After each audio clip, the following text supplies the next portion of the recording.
Halo. Halo. Jumpa lagi bersama saya Vincent dan Ipit di podcast Selak. Ya. Nah, hari ini kita masuk ke episode ke-6 ya. Bersama bintang tamu kita. Iya, ya benar. Yang sangat spesial. Yang terkenal se-Bandung ini. Se-Bandung. Karena nggak ada lagi soalnya. Karena satu-satunya. Tadi dia bilang sendiri mengaku bahwa karena nggak ada lagi. Beruntung juga ya, beruntung juga. Cuman tinggal satu di Bandung udah nggak ada lagi. Bener-bener nggak ada lagi gitu. Ada sih pasti. Mang, sorry Mang, ya nama. Kurang dekat. Okay. Kurang dekat. Ya. Nah, hari ini sebelumnya kita mau cerita dulu nih. Cerita dulu. Kita hari ini mau ngomongin tentang artificial intelligence. Ya, kenapa Pit kita jadi tertarik ke topik ini Pit? Awalnya dari mana Pit? Kalau aku mah awalnya gara-gara waktu kecil nonton ada film yang main Robin Williams, Bicentennial Man kalau nggak salah. Yeah. Jadi dia jadi android gitu. Itu kayaknya aku umur 10 tahun dan kayaknya itu pertama kali terdedah dengan yang namanya artificial intelligence. Okay. Film-film science fiction kayak gitu. Nah, terus yang jadi berkesan di situ karena si Robin Williams ini yang tadinya dia android, yang tadinya dia robot kan, kemudian dia dia mengalami proses belajar. Oke. Nah, dia mengalami proses belajar, kemudian dia pengen menjadi manusia. Akhirnya dia pengen menjadi manusia. Nah, iya, jadi dia minta dirubah pertamanya interface-nya doang, jadi bagian luarnya doang, dia pengen mukanya jadi kayak manusia kayak gitu. Terus bertahap, terus dia badannya pengen jadi manusia, pengen pakai baju gitu-gitu. Nah, terus dari situ dia pengen dijadikan manusia, dideklar sebagai manusia. Berusaha sedemikian rupa. Berusaha sampai akhirnya nggak bisa, itu kan masih robot, sebagian masih robot. Terus dia minta diimplan organ dan lain-lain, sampai akhirnya dia bisa mati di umur 200 tahun. Dan pada saat itu dia usaha terus ke komite masyarakatnya di situ. Dia pengen dibilang sebagai human being gitu, maksudnya manusia gitu. Baru setelah dia meninggal itu dideklar kalau dia tuh adalah manusia akhirnya tertua. Dia mencapai keinginannya kali keinginannya, tapi udah keburu mati. Nah, dari situ tuh jadi memantik. Sejak saat itu berarti udah lama banget Pit ya? Dari umur 10 tahun. Ini kita sekarang 39 ya? Vincent aja. Aku sih masih 22. 22 ya? Kayak Ari dong. Ari produser kita 23 ya? Ari lebih tua sedikit, 6 bulan. Tapi banyak banget ya film-film yang bercerita tentang artificial intelligence. Betul. Itu kayak ada film AI. Sudah itu nggak lama setelah itu, terus yang paling rame mungkin Her ya. Her itu juga sangat berkesan ya. Itu tuh keren banget karena dia bikinnya tuh cuman bentuknya suara kan. Betul, Scarlett Johansson. Kita semua berharap Siri tuh Scarlett Johansson kan. Iya, karena terlalu perfect ya. Iya, terlalu perfect, dan ini Joaquin Phoenix kan yang main Joaquin Phoenix. Iya, itu keren banget juga. Dan itu konsepnya juga sama kan. Jadi si iOS-nya operating systemnya dia belajar kan, ada di proses deep learning sampai akhirnya dia pengen jadi manusia. Nah, dari situ nih kita pengen bertanya sama teman-teman kita di sekitar kita tentang si AI ini. Tentang AI dari sudut pandang masing-masing gitu. Ya, jadi kalau di podcast lah kan kita pengennya nanyanya sama teman-teman kita, terus bisa aja misalnya nanya artificial intelligence bukan sama programmer. Iya, kalau mereka mungkin kan dekat secara praktis. Ya udah pastilah, kayak nanya orang harus diobatin atau enggak, nanya ke dokter ya. Betul. Iyalah harus diobatin. Tapi kan kalau nanya ke teman-teman mungkin yang punya sudut pandang lain. Enggak perlu lah, mungkin harusnya udah aja istirahat aja atau gimana. Nah, itu sudut pandang harusnya manusia itu aja. Kayak gitu. Nah, sekarang kita kedatangan bintang tamu. Nah, ini dulu. Sang filsuf. Berat ya filsuf. Gimana Kak namanya? Coba kenalin dulu. Iya, halo, nama saya Syarif. Saya pegiat filsafat gitu ya. Pegiat. Bedanya apa tuh? Filsuf tuh derajatnya kayak di langit gitu ya. Dewa itu filsuf. Kalau pegiat di mana? Pegiat mah dia di melata gitu ya. Kerakyatan gitu, pegiat. Berarti Ipit pegiat biologi, saya pegiat seni. Iya. Nah, Kak Syarif ini pegiat filsafat di mana? Ya, saya punya platform sendiri namanya Kelas Isolasi. Saya juga ngajar di Fakultas Filsafat Unpar. Dan sekarang lagi ngambil program doktoral di STF Dirgantara Jakarta. Jadi kira-kira itulah kegiatan filsafatnya lah. Wih, pasti mikir terus ya. Nah iya nggak sih, filsafat tuh mikir terus gimana sih coba? Kayaknya bukan pegiat filsafat juga mikir terus sih. Cara dapat makan. Kan seperti kata siapa, ada nggak tahu namanya siapa. Saya berpikir maka saya ada. Betul. Oh iya. Descartes, René Descartes. Coba jelasin sedikit ya, ini sekalian ngomong filsafat lah kan nih teman-teman sobat Sela semua kan pasti.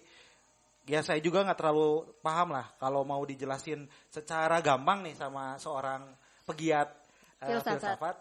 Filsafat itu apa sih sebenarnya, bro? Gitu. Kalau gampangnya ya. Filsafat 101 ini. 101. Ya filsafat itu, aduh, saya gimana yang ngejelasin? Ada macam-macam, ada sebagai kegiatan ya, aktivitas. Kayak misalnya tadi sebelum sini saya ngajar filsafat untuk anak. Nah, tapi itu bukan belajar ilmu filsafat dalam arti sejarah filsafat, teori-teori filsafat, tapi belajar bagaimana caranya berfilsafat, berkegiatan filsafat begitu. Jadi artinya bagaimana berpikir filosofis gitu. Berpikir filosofis itu kan berarti mengarah pada kritis, reflektif gitu. Jadi melihat segala sesuatu tidak dalam keadaan yang terlihatnya, tapi mencoba direnungkan, direfleksikan, diabstraksi begitu. Nah itu salah satu ciri dari filsafat ya. Tapi ya filsafat macam-macam sih, bisa kalau dari bahasa kan cinta kebijaksanaan. Terus bisa juga cara berpikir yang sistematis, holistik, dan radikal. Radikal itu berarti ke akar-akarnya, jadi semua dipertanyakan. Jadi saya kira ya apa itu filsafat ya berarti keseluruhan cara berpikir yang radikal sistematis itu. Jadi semua hal bisa jadi ada filsafatnya. Jadi kalau ditambahin kata filsafat di depannya berarti membahas subjek tertentu secara kritis, radikal, sistematis gitu. Jadi filsafat seni berarti seni dibahas secara sistematis. Kenapa-kenapanya gitu dimundurin. Jadi penasaran. Ada nih pola pikir saintifik katanya. Nah, apa bedanya cara berpikir saintifik dengan cara berpikir filosofis? Kalau saintifik ada data, kadang ada berdasarkan data ya. Berdasarkan informasi, lalu harus bisa diverifikasi gitu. Kalau filsafat nggak perlu bisa diverifikasi oleh sesuatu yang empirik gitu. Kalau misalnya Plato mikir bahwa ada dunia ide gitu, itu jadi pertanyaan saintifik. Kalau bagaimana membuktikan dunia ide? Nah itu bukan ranahnya filsafat. Tapi jadi kita sama-sama bisa menerima dunia ide karena sama-sama diterima oleh akal budi gitu. Jadi standarnya adalah di keberterimaan di masyarakat gitu. Kalau filsafat itu dari akal budi, kalau udah sains itu ada data verifikasi, sumbernya data, lalu ada verifikasi, ada bisa dibuktikan ya kadang secara empirik, tapi secara nalar juga bisa. Cuman kalau sains kadang lebih ketat ya. Berarti nih misalnya kita membahas satu hal gitu ya. Kalau dari pemikiran filosofis aku mah beda dengan pemikiran filosofis Kak Vincent dengan pemikiran filosofisnya Kak Syarif. Itu nggak apa-apa ya? Ya tentu nggak apa-apa. Itu biasa sekali dalam dunia filsafat ya. Cuman yang menarik dari dunia filsafat itu perbedaan cara berpikir filosofis itu ya kadang dua-duanya sama-sama benar walaupun bertentangan. Jadi harus agree to disagree gitu. Jadi misalnya dengar Plato berbeda dengan Aristoteles, tapi kita akan merasakan bahwa Plato dan Aristoteles sama-sama benar gitu. Jadi kan biasanya kan kalau kita nggak setuju ya, ada dua orang yang bertentangan, kita cenderung memilih. Kalau pilih salah satu berarti yang satunya lagi kita salah. Kalau filsafat bisa dua-duanya kayak kedengeran bagus gitu. Gitu. Oke. Diam dulu. Kita mikir dulu. Kita mikir. Langsung berpikir. Ya misalnya ini kasih contoh ya. Nah gitu. Misalnya Plato bilang segala sesuatu kan dari dunia ide. Jadi ini semua meja ini adalah bayangan dari meja sebenarnya di dunia ide. Jadi hanya proyeksi. Buktinya apa? Soalnya kalau kita lihat meja itu, kita langsung tahu itu meja Padahal kita bentuknya beda. Warnanya beda. Oke. Berarti kata Plato, berarti ada meja sejati. Jadi ini cuman turunan bayangan dari meja gitu. Jadi kita langsung tahu ini meja. Lihat kuda misalnya walaupun kakinya putus satu tetap ini kuda. nih. Karena kita punya bayangan ideal tentang kuda. Kalau ada sesuatu yang kita nggak bisa bedain. Misalnya apa apa ya? Kita apa ya? Susah ya nanya balik ini mah. langsung hilang. Mungkin nanti kalau tapi apa semua hal yang ada di dunia ini memang punya idealnya? Nah itu kan pendapat dari Plato ya. Nah nanti Aristoteles misalnya persis sebaliknya, dia bilang bukan dunia ide yang memproyeksikan benda-benda, tapi benda-benda itu yang mengabstraksi dunia ide, jadi dibalik. Jadi justru karena kita lihat meja A, meja B, jadi kita menganggap ada meja ideal. Nah, itu kan sesuatu yang sangat bertolak belakang. Iya. Tapi kita akan merasakan dua-duanya ada benar. Gitu misalnya kalau misalnya ngomongin seni, apakah seni itu cenderung platonik atau aristotelian gitu? Apakah orang ketika berkarya itu diturunkan dari dunia ide? Idenya Berarti kan seperti bahasa ilham wahyu gitu. Atau dia hasil melihat lalu terinspirasi lalu dijadiin karya gitu. Itu kan bener. Kan dua-duanya bisa terjadi. Benar kan, kita nggak bisa bilang ini seniman yang platonik, ini seniman yang aristotelian, nggak bisa. Karena juga nyampur gitu caranya. Iya benar.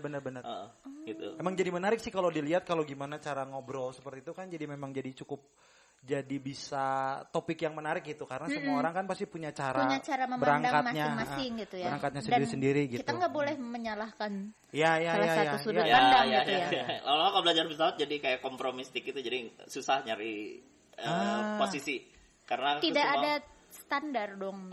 Ya hampir gitu, seperti itu. Jadi semua posisi dianggap ada benarnya gitu. Ada benarnya. Jadi kayak apa disebutnya tuh kayak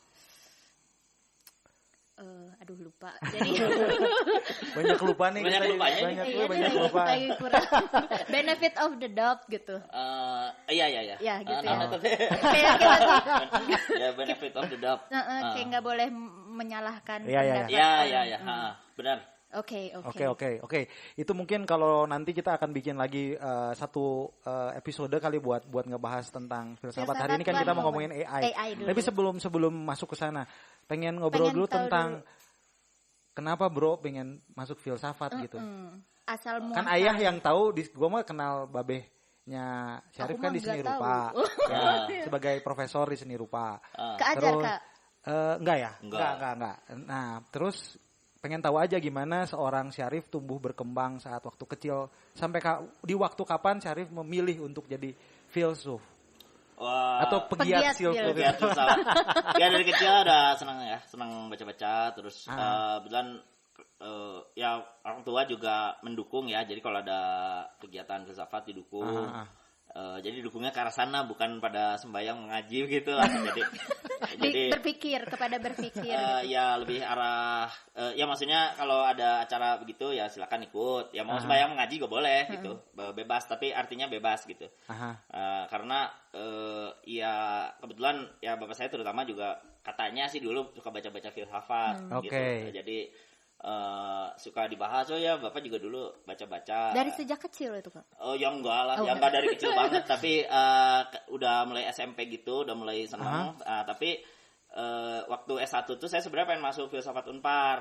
Cuman Pak Bambang sendiri yang melarang karena ini buat frater calon-calon imam ya, calon romo teologi gitu. Ya, jadi jangan masuk sini kata Pak Bambang. Jadi aku masuk HI waktu itu, Hubungan Internasional. Di Unpar juga? Unpar juga.